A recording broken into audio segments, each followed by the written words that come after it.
Tudo bem, pessoal? Bem-vindo ao canal Mano Mundo. Eu sou o professor William Rubira e hoje é o nosso segundo vídeo da série Getúlio Vargas.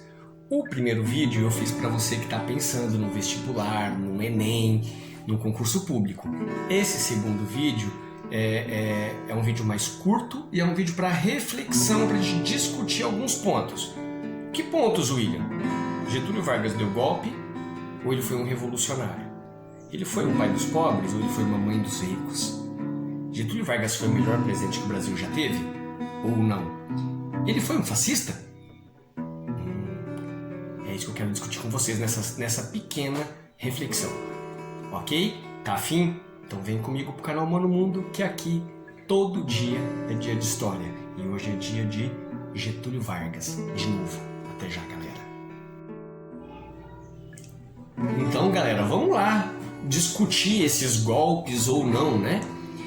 A primeira grande jogada de Getúlio Vargas, ou o primeiro grande golpe dele, nós vamos discutir isso, foi quando ele se candidatou a presidente na sua chapa. Era ele e João Pessoa da Paraíba. Eles perdem essa eleição, ok? Perderam a eleição para o Júlio Prestes de São Paulo, só que João Pessoa foi assassinado em um crime passional. Ok? Foi um crime passional. Só que Getúlio Vargas aproveita esse acontecimento e atribui esse assassinato às forças do governo, ao Washington Luiz. Então, a primeira fake news, palavrinha da moda, que Getúlio Vargas lançou foi que esse assassinato era crime político, para balançar, desestabilizar o governo. Na sequência, ele havia perdido a eleição e eles dão um golpe. Getúlio Vargas era apoiado pelo exército, pelos tenentes, eles dão um golpe e Getúlio Vargas toma o poder na marra. E aí vem o nosso ponto de discussão. Getúlio Vargas fez uma revolução de 30 ou ele deu um golpe em 1930? Uma revolução porque teve mudanças importantes na política brasileira. Quebrou aquela política do café com leite, as oligarquias, arrebentou com tudo. Golpe porque ele havia perdido as eleições e tomou o poder na marra. O que você acha? Golpe ou revolução? Outro ponto importante. Getúlio Vargas, gente, nesse primeiro mandato dele aí, então ele ficaria de 1930 a 1934. É nesse período que ele já enfrenta a Revolução Constitucionalista de 1932, onde o Estado de São Paulo entra numa guerra contra as forças do governo, porque eles exigiam bastante coisas, que eu falei no vídeo passado, não dá para repetir agora, que esse vídeo tem que ficar curto. E Getúlio Vargas ganha essa guerra, só que mesmo ganhando essa guerra, ele cedeu, ele queria fazer o nome dele, ele cedeu várias coisas que o Estado de São Paulo pedia. Então a guerra poderia ter sido evitada se quisesse. E ele decide ceder. E uma das coisas importantes que ele resolveu ceder foi fazer uma nova Constituição, que ele já vinha prometendo fazer há tempo. Ok? E ele resolve fazer essa Constituição, só que essa Constituição sai quando? No final do mandato dele. E qual que era um ponto importante nessa Constituição? A próxima eleição seria feita por voto indireto. Olha a jogada do Getúlio Vargas. A próxima eleição seria por voto indireto. E claro que não tinha como acontecer outra coisa. Getúlio Vargas ganha essa eleição e passa a ser o presidente do Brasil. Ok? Esse mandato, aí sim, o primeiro mandato era o provisório e agora ele passa ao seu mandato constitucional, que seria de 1934 a 1938. Seria. Sabe por quê? Porque Getúlio Vargas fez mais uma jogada ou mais um golpe. Vamos ver que golpe é esse? O mundo, a Europa especificamente, estava passando por uma polarização do comunismo versus nazismo, do comunismo versus fascismo, e essa polarização chega no Brasil, liderada por Luiz Carlos Prestes, que era casado com a Olga Benário, uma alemã judia. e comunista. Quanta coisa! E tem o filme Olga, tá, gente? Vale muito a pena assistir esse filme Olga, tá bom? E o comunismo, o Partido Comunista, começa a crescer no Brasil. Fazem algumas revoluções e aí isso ficou conhecido como a intentona comunista, né? Só que Getúlio Vargas cria um tribunal para perseguir os comunistas. Milhares de pessoas presas, julgadas, não tinham tempo nem para se defender, era 15 minutinhos para se defender. E Getúlio Vargas persegue então os comunistas.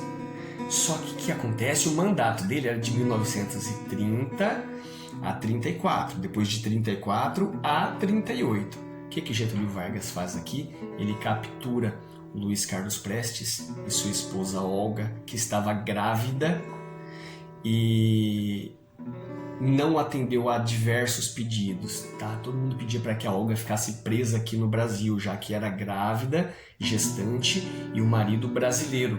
Mas Getúlio Vargas nem titubeou, entregou ela de mão beijada, só para ninguém mais, ninguém menos que Adolf Hitler, que odiava ela. E ele entregou para ela, para o Hitler sem dó, e ela foi morta numa câmara de gás. Ok? Esta é a história oficial.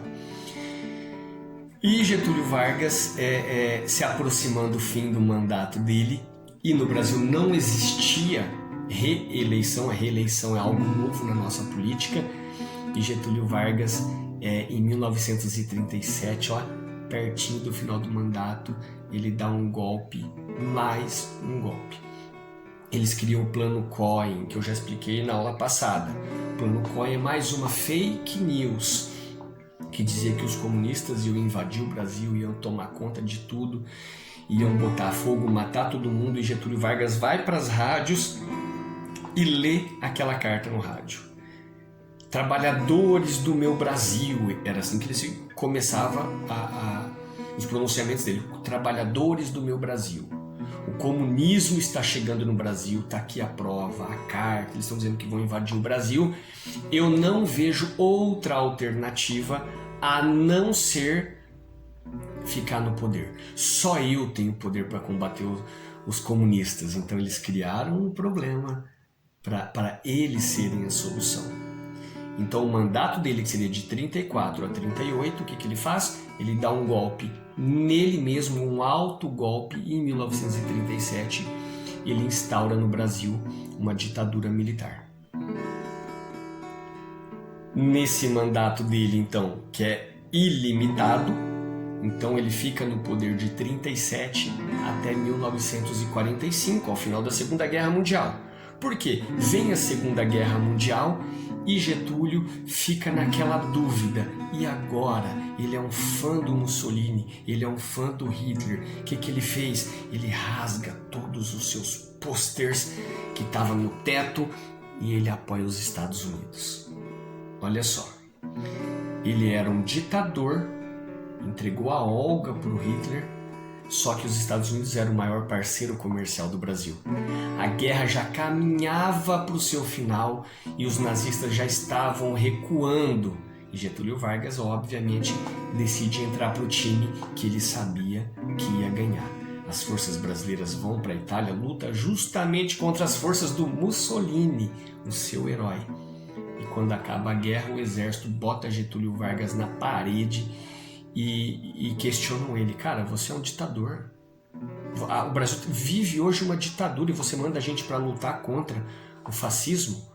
E ele estava sofrendo pressão de muitos lados, porque ele tinha cedido muito direitos trabalhistas, prejudicados industriais e tudo mais. E aí Getúlio Vargas, de tanta pressão que ele toma, ele foi deposto. Ele sai do poder. Quem entra no poder? Marechal Eurico Gaspar Dutra.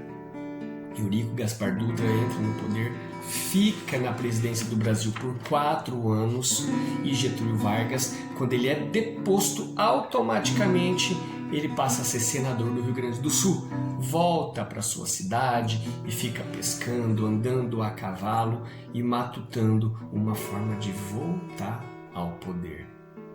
o poder subiu a cabecinha do Getúlio Vargas. Quando acaba o mandato do Eurico Gaspar Dutra, o que acontece? Getúlio Vargas se candidata, só que ele tinha os industriais contra ele tinha os Estados Unidos contra ele tinha o exército contra ele, mas ele tinha o povo ao seu lado. Ele era o pai dos pobres a essa altura do campeonato.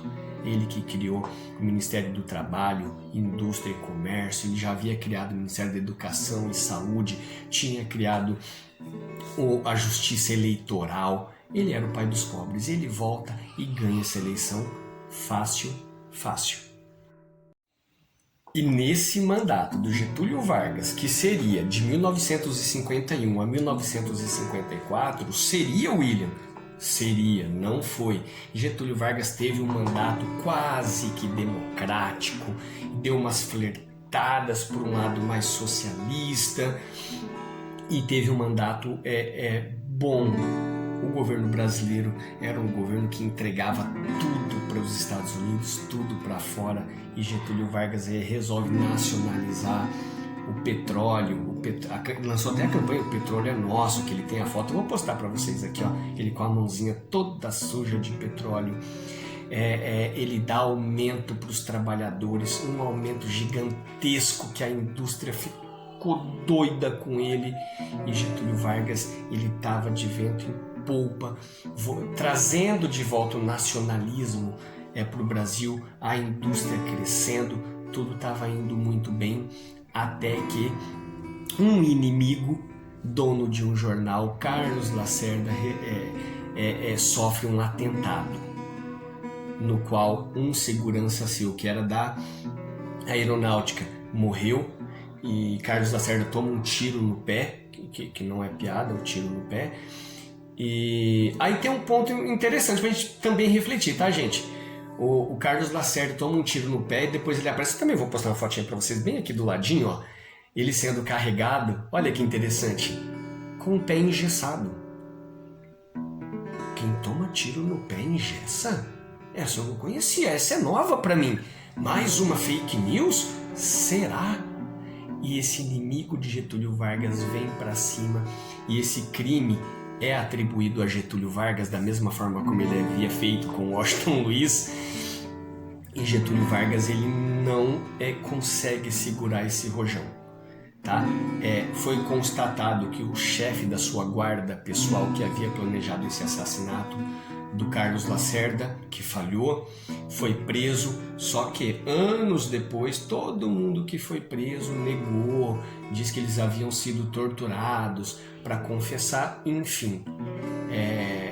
A maioria dos historiadores concordam que Getúlio Vargas não teve nada a ver com esse atentado da Rua Toneleiros, do Carlos Lacerda. Mas foi tanta pressão que Getúlio Vargas, então, se mata, dá um tiro no seu próprio coração. E foi uma comoção nacional. Gente, foi uma comoção tão grande que até mesmo seus inimigos políticos foram abalados. Ele era o pai dos pobres. O povo amava Getúlio Vargas. Nos livros das escolas, a cartilha na capa tinha sempre uma criancinha apaixonada olhando para o Getúlio Vargas com um olhinho apaixonado. Ele era o pai dos pobres, ele amava as crianças, então o povo amava Getúlio Vargas. Tanto é que Carlos Lacerda, teve que fugir do Brasil porque iam matá-lo. Tamanha comoção que foi no Brasil. Gente, este foi o Getúlio Vargas. A história completa está no vídeo número 1, na parte 1, ok? Agora era só umas discussões, um bate-papo para a gente ver se Getúlio Vargas era um golpista ou se era um revolucionário, se ele era pai dos pobres ou se dava com uma mão e tirava com outra, então era uma mãe para os ricos. Getúlio Vargas foi o cara, talvez o cara mais importante da política brasileira. Talvez o presidente mais importante que nós já tivemos. Pelo menos foi o único da história que criou leis populares para o povo. Mas tem um detalhe. Ele criou ou ele cedeu a pressões populares? Eu vou ficar por aqui, galera. Eu fico por aqui. Espero que vocês tenham gostado desse vídeo. Aí vocês vão falar assim, pô, mas você não vai dar uma resposta para essas questões? Não vou. Esse vídeo é feito para deixar dúvida. Se você quiser discutir, escreve aqui para mim, manda uma pergunta ou manda um comentário, ok? Ah, William, não gostei. Então coloca também, não tem problema, não vamos responder. Beleza, galera? Eu espero que vocês tenham gostado dessa aula. Se vocês gostaram, aí sim, aqui no finalzinho, se vocês gostaram, eu peço para vocês se inscreverem aqui, tá bom? Se vocês gostaram muito, como eu falo sempre, então compartilha, ativa o sininho, dá uma força pra gente. Beleza, galera? Fico por aqui então. Mais uma vez, gente, nunca se esqueçam, gente, olha, todo dia é dia de história aqui no canal Humano Mundo. E hoje foi dia de Getúlio Vargas, o pai dos pobres e a mãe dos ricos. Galera, até a próxima aula. Um abraço. Tchau, tchau.